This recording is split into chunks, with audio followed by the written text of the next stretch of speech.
A Lúcia me perguntou por que que os portugueses falam eu gostava de fazer algo, ao invés de eu gostaria, como nós falamos aqui no Brasil. E aí, você sabe por que eles fazem isso? Doug.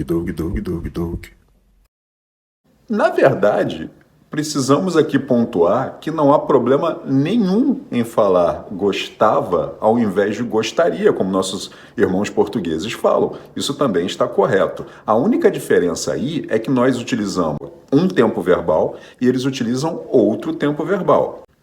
Quando a gente diz eu gostaria de fazer tal coisa, nós estamos utilizando o futuro do pretérito, em que a gente está expressando, né, a nossa vontade através desse tempo verbal. Quando os portugueses falam eu gostava de fazer tal coisa, eles estão utilizando o pretérito imperfeito.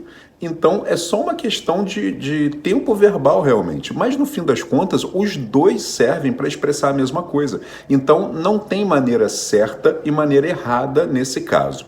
Para vocês terem uma ideia, é mais ou menos quando a gente fala assim, você chega para pedir algo a alguém que você quer para aquele momento, mas você diz, eu gostaria que você me desse tal coisa, ou eu gostaria de tomar água.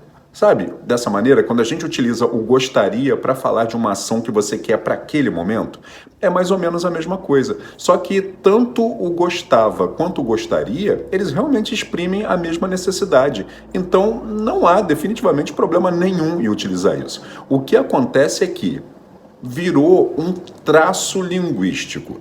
É um traço da linguagem utilizada pelos portugueses lá em Portugal que eles usem pretérito imperfeito para poder falar dessas ações. Né? Já a gente não, a gente prefere utilizar o futuro do pretérito, né? Que seria o gostaria.